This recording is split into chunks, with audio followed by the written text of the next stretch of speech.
arqueologia ela começou muito ligada ao próprio imperialismo. Então, desde o início, a disciplina esteve sempre centrada em ações de caráter militar, de domínio dos povos e de, inclusive, expropriação das pessoas. Então, essa origem da disciplina faz com que haja uma ligação quase que inevitável entre digamos assim, o autoritarismo e a disciplina. Mas isso é muito mais marcado, foi muito mais marcado, naqueles momentos em que há regimes autoritários. No século XX, em particular, depois então daquela fase inicial da arqueologia no século XIX, mais militarista propriamente, nós temos o nacionalismo e o totalitarismo de regimes como o fascismo, o nazismo, o comunismo da União Soviética, que se utilizaram da arqueologia para justificar certas políticas de ocupação de espaço, de dominação de um povo sobre outro, de tal maneira que durante, às vezes, muitas décadas, houve uma ligação direta entre esses regimes autoritários e a prática arqueológica. No caso específico da América Latina, nós temos uma história ainda mais conturbada, porque nos diferentes países houve momentos ditatoriais que duraram muitas vezes até décadas também, isso desde o início do século XX até praticamente o final do século, de tal maneira que nessas ocasiões, muitas vezes também, a arqueologia serviu aos propósitos do Estado de dominação.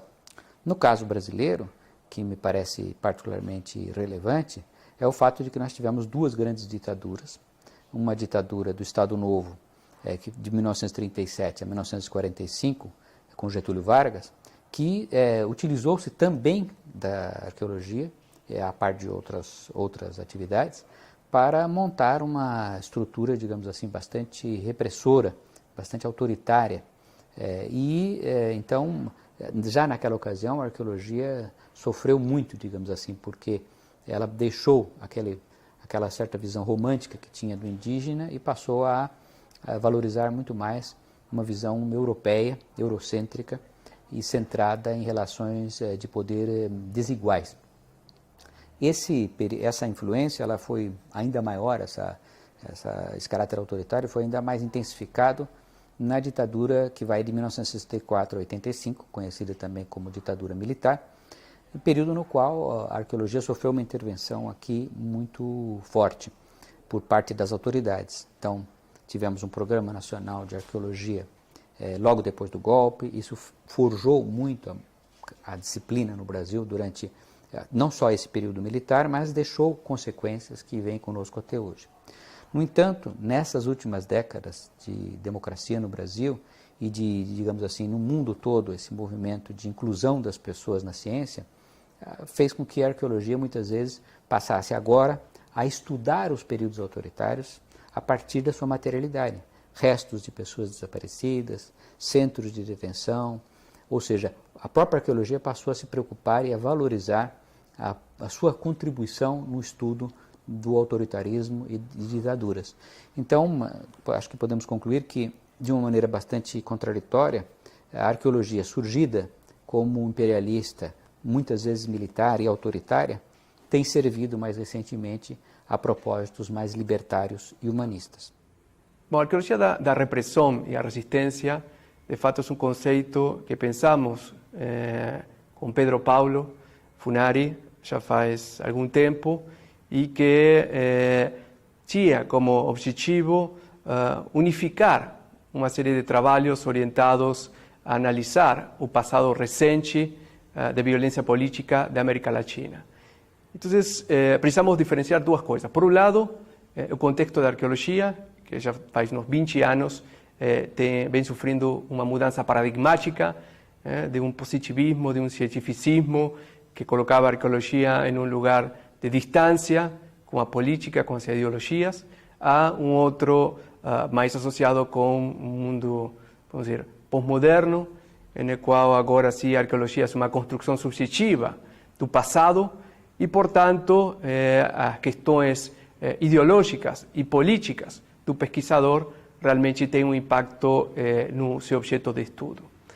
Então, a arqueologia vem assumindo uma responsabilidade política no que tem a ver com a construção do passado e especificamente o caso da violência política da América Latina, que todos sabemos que entre as décadas dos 60 até meados dos 80 esteve marcada por uma continuidade de sistemas ditatoriais ou governos autoritários que tinham duas estratégias principais para reprimir todos aqueles que pensavam distinto.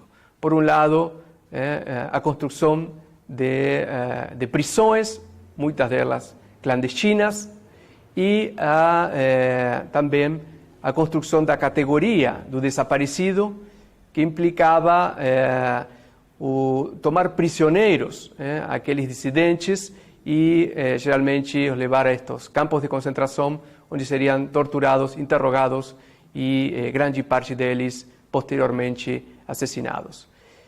Dentro do que é a arqueologia, também o professor Funari, junto com outros, tem colocado a ideia de que a arqueologia histórica tem que se preocupar por construir a história daqueles grupos que não têm história. Aqueles grupos que foram marginados, aqueles grupos que não aparecem na história oficial, e precisamente os prisioneiros políticos, os desaparecidos, integrariam esse grupo de pessoas que tinham uma história até o preciso momento de sua desaparição.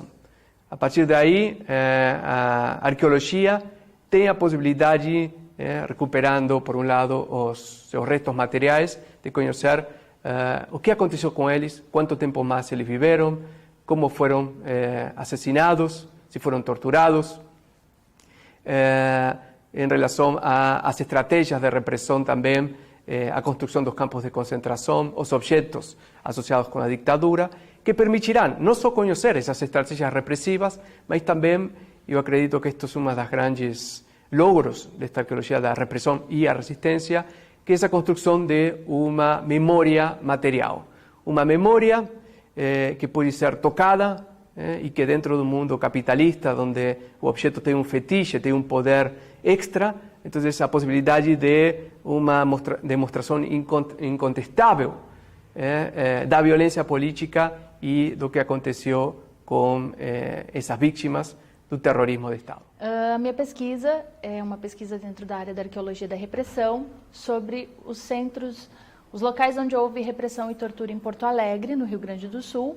A ideia é fazer um mapeamento dos centros de detenção e tortura e os locais utilizados pelo aparato repressivo em Porto Alegre, no Rio Grande do Sul, como se dava essa dinâmica repressiva e o estudo de caso numa ilha que chamava Ilha das Pedras Brancas, a Ilha do Presídio, e qual a relação desse local com os outros locais de tortura.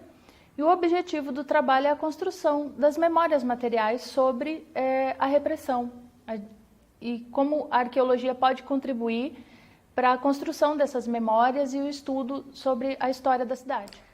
Para falar das relações entre arqueologia e ditaduras, eu vou falar do caso específico da arqueologia italiana clássica na época da ditadura fascista. Então, é importante pensar que na década de 20, todos os arqueólogos clássicos e também os classicistas em geral, eles entendem que a compreensão do mundo antigo, grego e romano, vai fornecer elementos para compreender o mundo ocidental contemporâneo. Então, como se houvesse uma herança cultural direta entre aquele mundo e aquilo que a Europa está vivendo e a cultura ocidental de um modo geral. Então, eles se sentiam numa posição muito privilegiada, porque eles poderiam compreender, através desses estudos, todo o padrão cultural de uma sociedade, né, de toda a sociedade ocidental. Então, é nesse contexto que vai se desenvolver o fascismo. Então, o fascismo vai ser um momento de um extremo orgulho nacional italiano, a identidade nacional vai ser muito reforçada, então vai haver uma relação forte entre o desenvolvimento dessa arqueologia clássica romana e o governo fascista, que vai fornecer subsídios, sejam eles financeiros, como um apoio, incentivo a uma série de eventos, né, e uma série de ajudar a fazer as escavações, ajudar fornecendo dinheiro, fornecendo material, trabalho, inclusive fazendo coisas como, por exemplo, o que vai acontecer no caso do Lago Nemi. que é um lago em que haviam dois navios da época de Calígula, e o Mussolini, então, em 27, vai ordenar que esse lago seja esvaziado para que esses navios possam, então, ser estudados e serem resgatados, né, segundo as palavras. Então, o que acontece é que esse lago começa esvaziado em 27, e em 31 ele para, porque isso começa a criar uma série de problemas ambientais, mas esses dois, então, navios vão ser trazidos, né? Um acaba se deteriorando, mas é formado, então, um museu que vai existir de 36 a 44, depois vai ser perdido em função de um incêndio. Mas a grande questão é entender que, né, esse governo mobiliza, então, não só recursos financeiros, como vários recursos, obras, trabalhadores, para tirar, né, então, esses navios, para mostrar esse poderio romano. Então, essa identidade entre o mundo romano e a Itália, né, daquele momento, vai ser reforçada, e essa arqueologia vai trabalhar um pouco nessa legitimação dessa identidade. E a gente tem também o caso de Pompeia, que talvez seja o caso mais emblemático. As escavações de Pompeia, nessa época, vão ser conduzidas por um grande arqueólogo chamado Amedeo Maiuri, e o Maiuri também vai receber muito incentivo para fazer as pesquisas. Então, ele vai conduzir várias escavações. Hoje, algumas delas são criticadas, até porque dizem que ele faz uma tentativa de escavar e de tornar visível quase tudo o que fosse possível. Então, hoje se faz uma crítica de alguns arqueólogos dizendo que algumas coisas não foram restauradas, não houve um cuidado, porque o importante era mostrar, né, trazer a público essas escavações. Mas é um momento de forte intensidade, né, nesse trabalho de escavação, e também de forte divulgação. Então, o Maiuri vai ser também responsável por divulgar, ele vai escrever uma série de obras, algumas científicas, outras não, né, de divulgação. E é interessante porque alguns dos livros dele são prefaciados pelo próprio Mussolini. Então, a gente percebe, né, essa relação. E, além disso, o Mussolini vai fazer visitas oficiais à cidade, né? Vão ser filmadas e vão aparecer nos jornais, então essa propaganda, esse vínculo. Então, essa arqueologia, ela também vai interpretar as coisas um pouco à luz da ideologia fascista. É nesse sentido, por exemplo, que o material, todo chamado de material erótico, o material que tinha relações, imagens de relações sexuais ou imagens de divindades pagãs, por exemplo, eles vão ser colocados no museu e vão ser fechados. O público não vai ter acesso a isso, até porque o fascismo tinha um vínculo forte com a moral da Igreja Católica.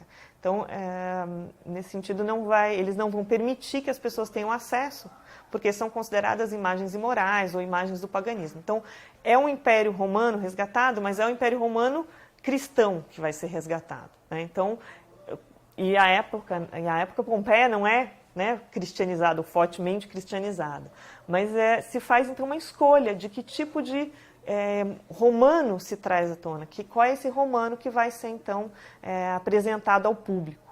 Também nesse sentido, o Maiuri vai começar as escavações que a gente chama abaixo do nível 79. São as escavações feitas antes dos romanos, antes de Pompeia se tornar romanizada. Ele vai ser responsável. E a ideologia do material que sai, né, as interpretações, elas também servem um pouco para legitimar essa superioridade do romano sobre os outros povos, né, que vai ser também depois resgatado ainda pelo governo fascista, para justificar, então, a colonização da África, né? Então, quando o governo, na verdade, em 1890, é que a África vai ser invadida, mas a Eritreia, depois a Etiópia, vão ser invadidas, mas, posteriormente, na década de 36, é que vai ser criada a província da África Ocidental Italiana, né? E nesse período, então, eles vão usar, a ideia, na verdade, desde a construção do canal de Suez, usar isso como base de reabastecimento para os navios romanos, para os navios italianos. Mas, na década de 1890, não há tão forte essa necessidade de justificar. Já em 36, eles vão justificar usando a ideia de que somos herdeiros dos romanos, então temos esse sangue romano e temos a missão de levar a civilização, então, para esses povos da África. Quando a gente sabe que, na verdade, era um uso político, né? Essas colônias tinham um uso político muito mais forte e essa identidade, de que o romano, assim como o italiano, assim como o romano, tinha função civilizadora, como se a civilização se transmitisse, né, dessa maneira, então, através da conquista. Então, esses usos, a gente percebe, então, esses usos políticos da arqueologia para legitimar questões políticas contemporâneas da época do fascismo. O tema arqueologia e ditadura, um caso que eu penso assim, que seja emblemático, né, sobre essa relação, diz respeito ao contexto espanhol, logo no fim, né, quando termina a Guerra Civil, em 39, né, 1939, e ocorre a ascensão, então, do Francisco Franco, né, do general Francisco Franco, ao regime da Espanha, que ia perdurar até 1975, esse regime, né. E logo, o que interessa aqui para a gente, logo em 39, né, logo depois da Guerra Civil, ocorre uma comemoração na Espanha que foi chamada de o bimilenário de nascimento do Imperador Augusto, né? Então, pensar que em 1939, na Espanha, após uma guerra civil, se comemorar o aniversário de 2000 anos de um imperador romano, algo diferente, leva a uma reflexão, né?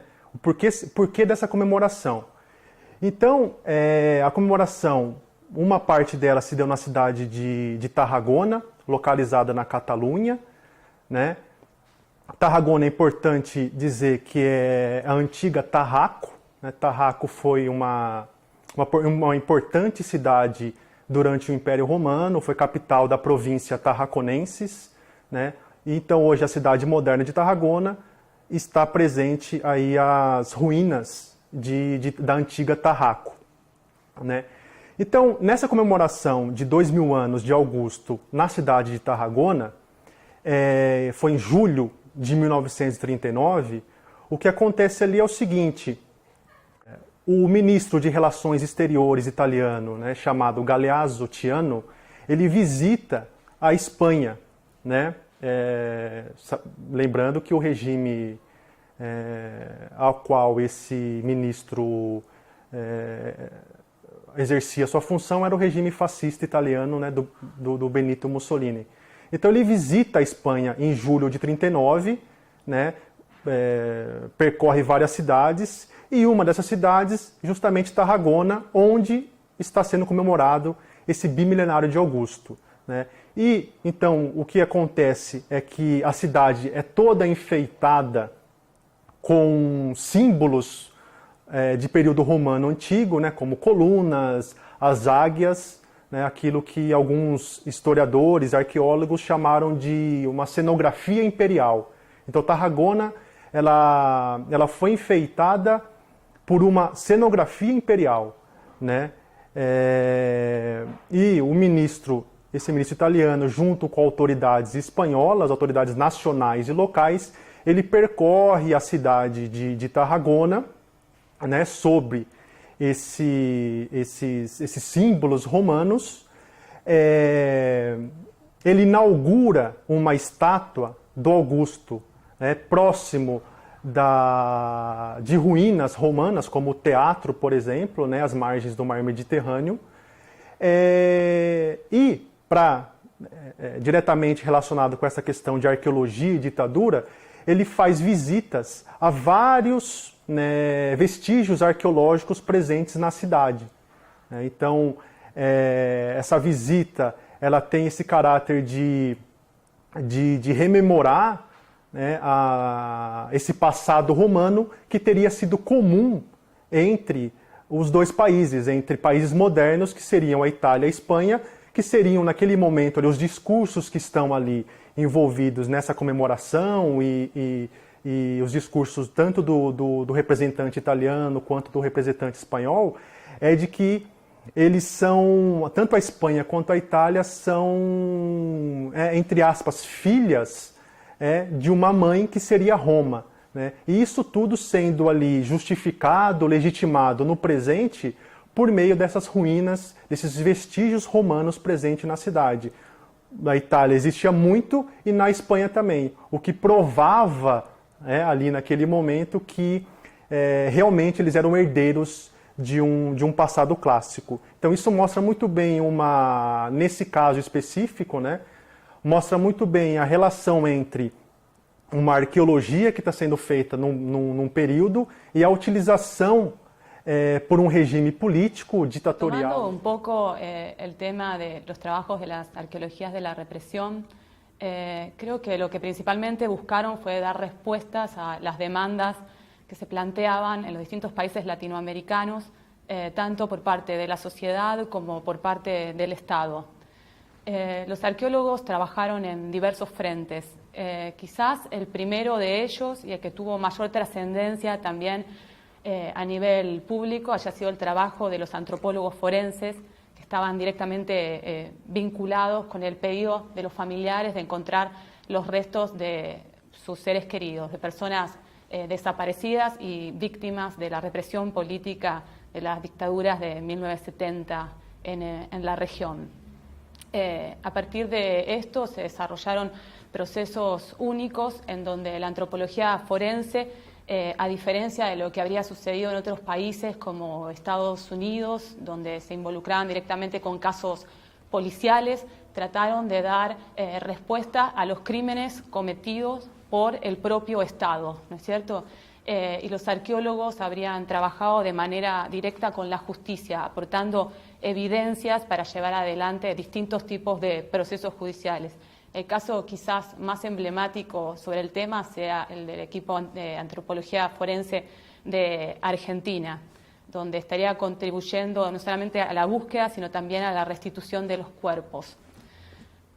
Más allá de esto, con el tiempo también se habrían desarrollado otras aproximaciones por parte de los arqueólogos al tema de la represión, fundamentalmente con el estudio de los antiguos centros de detención de los prisioneros políticos.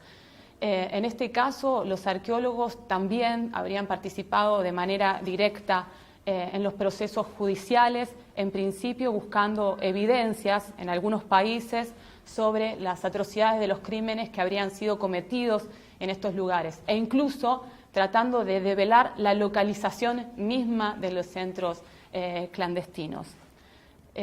No solamente habrían participado con esto, sino también con la creación de diversos espacios de memoria en estos mismos lugares para conmemorar a las víctimas desaparecidas y también en la creación de espacios de reflexión sobre las consecuencias de las dictaduras. Los arqueólogos actualmente, más allá de trabajar en estos centros clandestinos, también están desarrollando otro tipo de abordajes críticos en líneas generales sobre la materialidad de distintos espacios de la memoria, incluso algunos que tendrían su origen en la contemporaneidad, como espacios que son creados también por el Estado para conmemorar estas mismas situaciones. Y finalmente lo que quería hablar era que también existen otros trabajos de los arqueólogos que están empezando a ganar un poco más de fuerza, que se encuentran directamente vinculados con el abordaje de objetos ligados a la represión y a la resistencia durante la época de las dictaduras. Y así se han trabajado, por ejemplo, con aquellos objetos que habrían sido dispositivos de represión, como por ejemplo la vestimenta de las personas, a partir de la cual se marcaba a los sospechosos de subversión, por ejemplo, durante el periodo, y era esto una manera de encadenarlos con un proceso de detención y desaparición. También se habrían analizado las formas en que la vestimenta habría sido parte de los dispositivos asociados a la tortura y a la humillación de las personas en los centros, y también a la descomposición de las identidades de las personas que se encuentran en pugna.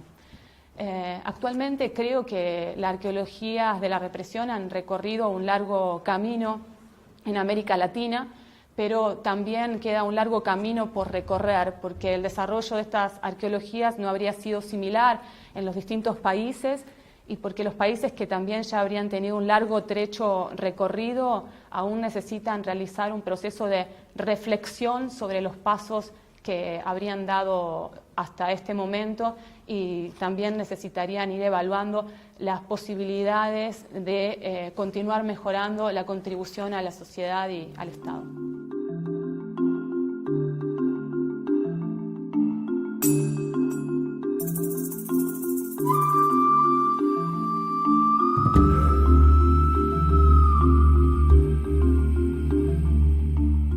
En las reflexiones sobre la cooperación internacional voy a hablar fundamentalmente del caso de mi país y del caso latinoamericano. Creo que, por ejemplo, en el caso de Argentina siempre ha existido la percepción de que las discusiones que llevábamos adelante los arqueólogos estaban un poco desmerecidas dentro de un contexto de debates internacionales, que lo que teníamos para proponer los arqueólogos en nuestro país fundamentalmente era una suerte de reproducción de modelos de teoría, de importación de modelos teóricos y metodológicos de otros lugares, y una suerte también de readaptación tan solo a esos contextos locales, que más allá de esto no teníamos demasiado para ofrecer. Creo que este es un sentimiento que también habría sido compartido por algunos latinoamericanos.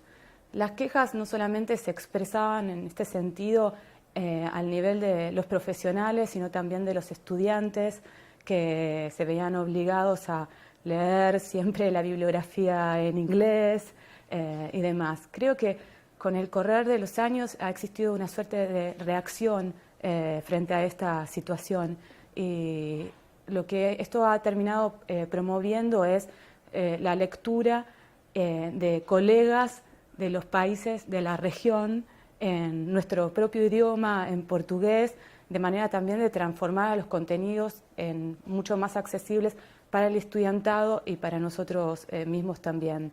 Creo que de esta manera se van construyendo también una serie de puentes que nacen en la universidad y que también terminan extendiéndose en otros aspectos. ¿Por qué es importante entonces tener en consideración los trabajos de los colegas latinoamericanos?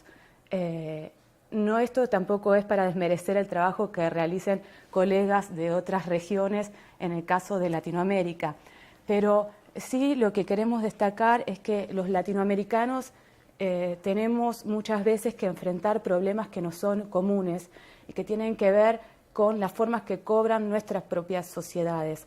Entre estos temas comunes, tan solo por dar un ejemplo, estarían aquellos vinculados con la problemática indígena en la región y otros también ligados con un pasado reciente, como por ejemplo el de la represión y las dictaduras en Latinoamérica, que demandan abordajes también particulares, ¿no?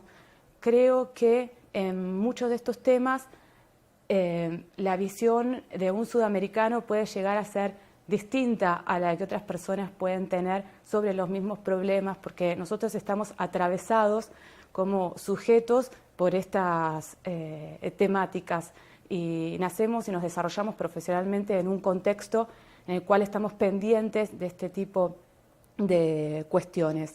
Creo que en temas como estos, la arqueología latinoamericana ha logrado posicionarse también fuertemente en un escenario global, ¿no? Haciendo una propuesta, llevando temas y enfoques sobre los mismos que quizás hasta el momento no habían sido considerados de igual manera en otros escenarios. Esto, por ejemplo, en el caso de las dictaduras, el estudio, el abordaje de las dictaduras, es bastante interesante la propuesta que tenemos para hacer, porque mientras, por ejemplo, en Europa en muchas ocasiones se habría realizado un estudio de lo que los arqueólogos habrían hecho durante las dictaduras, en el caso latinoamericano muchas de las propuestas son no arqueologías durante la dictadura, sino fundamentalmente arqueologías de las dictaduras, de la represión, la resistencia y lo que significa para nosotros ser parte de, mejor dicho, sobrellevar una herencia histórica vinculado con ello y ser sujetos de una sociedad que está lidiando con este tipo de de problemas. Okay, I would like to say a few words today about studying abroad and international project. As an archaeologist at Laval University, I work in French Guiana. I have been working in French Guiana for the last 20 years. And this brought me to reflect better on what it means for our students to have an experience outside the realm of Canadian archaeology. So doing archaeology for me in French Guiana has allowed me to expose my students to many different ways of doing archaeology. For example, in French Guiana, I have had so far something like 60 students who came to work with us on this Jesuit habitation. And it was for us, French Canadian, when we go to France or to French Guiana, for our students, it's like they would come to meet their own cousin, but in fact they are confronted to a very different way of doing things. In Canada, we do archaeology of the modern period based on training in anthropology, for example, training in archaeology. However, when my student came to French Guiana, they discovered a whole new world by working with students who have been trained in France. Students who have been trained in France to work on the modern period, they have been trained in art history, not in archaeology, not in history, not in anthropology. They have been trained in art history. So it brought some very, very interesting moment at one time. As an example, my students, one day we discovered a bottle, a glass bottle, and one of the French students said, "Oh, the beautiful bottle, it will be very interesting to draw that bottle." And my students with the same age, same background in archaeology, she said, "Oh, a nice bottle, I wonder what it contained." So this is a good example to me of confronting two schools of thought with your studies by basically having this art history background versus this history background. So in my case, I would also like to mention that my undergraduate years in Quebec, I went around 4 different universities in order to get training in what I practice today. What I practice and what I teach to the students at Laval University is that we work on humans in their cultural and natural environment. So for me, archaeology is a ground. I don't even use the word multidisciplinary because I consider that it is compulsory to be multidisciplinary when you do archaeology. In order to understand where human beings have lived, you have to understand some basics about nature. And if you also want to do the link with the material that you find, you have to have as well trainings in the social science, be it history, anthropology, ethnology, ethnography, and so on. So that's what it is for me.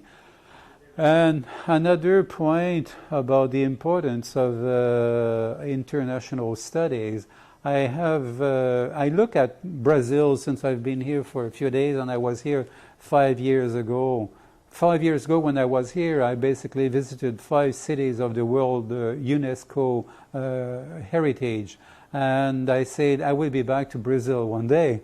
And in fact, this week, if I'm in here, it's basically because I happen to have in Quebec City a student who he's from Argentina. He decided to migrate to Quebec City.